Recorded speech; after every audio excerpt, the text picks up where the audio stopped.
बेटी से रिश्ता। कहानी मयंक और विभा की है। मयंक एक अच्छी नौकरी करता था, लेकिन विभा की जाति का ना होने के कारण विभा के माता पिता शादी के लिए नहीं मानते हैं।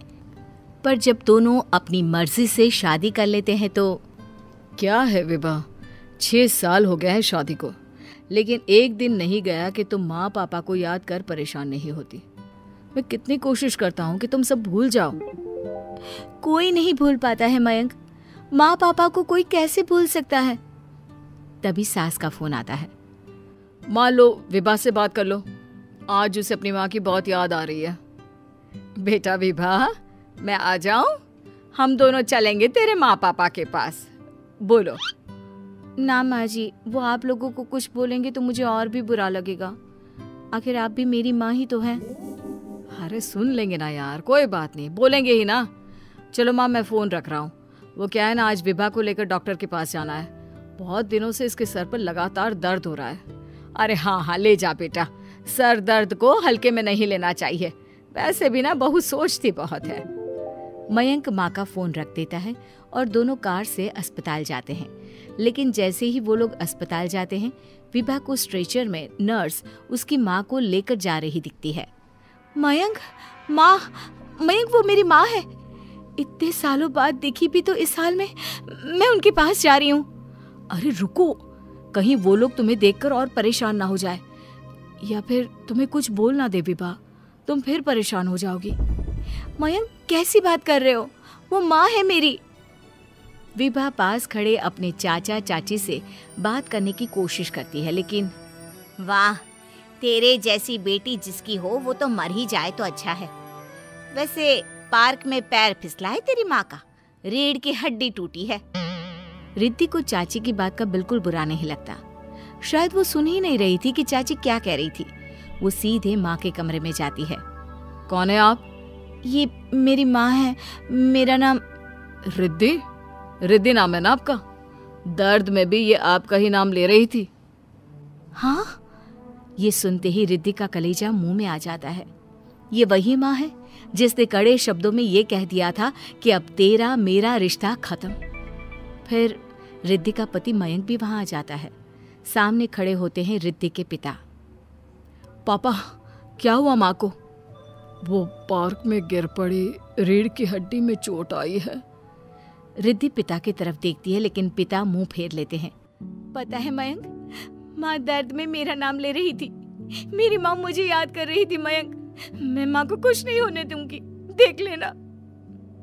हाँ रिद्धि, हम मिलकर माँ का ख्याल रखेंगे, उन्हें फिर से खड़ा कर देंगे। लेकिन भैया कहाँ हैं? रिद्धि पिता के सामने जाकर खड़ी हो जाती है। पापा, भैया कहाँ है? वो अमेरिका में है, वो नहीं आ पाएगा। रिद्धि फिर माँ की ओर ध्यान कर लेती है। उस पूरी रात रिद्धि माँ को देखती खड़ी रहती है। पिता मन ही मन सोचते हैं, जब इतना ही प्यार था तो क्यों चली गई किसी एक अजनबी के लिए हम सभी को छोड़कर। तभी डॉक्टर बाहर आते हैं। आपकी वाइफ को होश आ गया है, क्या मैं उनसे मिल सकता हूँ? जी नहीं, वो बार बार अपनी बेटी का नाम ले रही है। रिद्धि बेटा, तुम अंदर चली जाओ। माँ रिद्धि को देखकर रोने लगती है। बेटा, माँ के गले लग जा। मैंने तो सोचा था तेरा चेहरा देखे बिना ही मर जाऊंगी। ऐसे कैसे? भला मैं अपनी माँ को कुछ कैसे होने दे सकती हूँ? माँ उठने की कोशिश करती है, लेकिन वो उठ नहीं पाती। देखिए, आपकी रीढ़ की हड्डी में फ्रैक्चर है। मुझे प्यास लगी है, पानी पीना है। रुको माँ, मैं हूँ ना, मैं पिलाती हूँ पानी अपनी माँ को। कोई और नहीं आया? तेरे चाची चाचा आए थे माँ, पर शायद मुझे देखकर चले गए। जाने दे, इस वक्त भी पुरानी रंजिश देख रहे हैं। और रंजिश भी कैसी? माँ अपनी बेटी से नाराज ही तो थी। रिद्धि अब पूरे समय माँ के साथ रहती है। उनके हर काम को करने में उनका सहारा बनती है। फिर एक रोज, आज आपको चलने की कोशिश करनी थी, लेकिन हमारे फिजियो के डॉक्टर नहीं आए जो आपको पकड़कर चलाते, तो फिर आज। डॉक्टर साहब, मैं हूं ना, मैं माँ को चलने में मदद करूंगी। रिद्धि माँ को चलाती फिराती उनके खाने पीने का ख्याल रखती। ये लो, दवाई खा लो। नहीं, मैं रिद्धि के हाथ से खाऊंगी।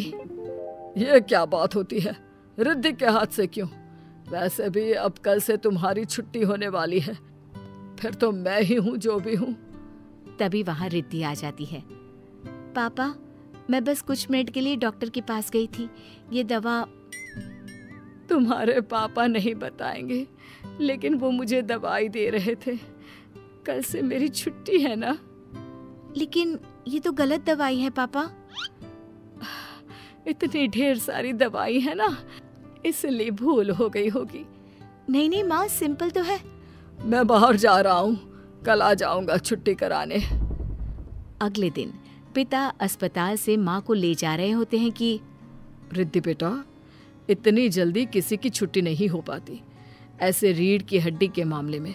लेकिन तुम्हारी दिन रात की मेहनत ने तुम्हारी माँ को व्हीलचेयर में बैठने लायक बना दिया। बस इसी तरह 1 महीने और सेवा हो जाए तो क्या ये फिर से दोबारा पहले जैसे चलने लगेगी? हाँ, चलने क्या, दौड़ने लगेगी। अब क्या था, पिता कुछ सोच में पड़ जाते हैं कि रिद्धि कहती है, माँ मेरे साथ मेरे घर चलो, 1 महीने मैं तुम्हारी सेवा करना चाहती हूँ। नहीं, चलना है तो तुम चलो अकेली। उस लड़के के लिए ना हमारे दिल में जगह है ना घर में। पैसे वाला होगा तो अपने घर का। पास खड़ा मयंक रिद्धि को इशारा करता है। तुम जाओ रिद्धि, तुम्हारी माँ को तुम्हारी जरूरत ज्यादा है, मैं समझ सकता हूँ। रिद्धि भी माता पिता के साथ मायके चली जाती है। वो माँ की सेवा दिल लगाकर करती है।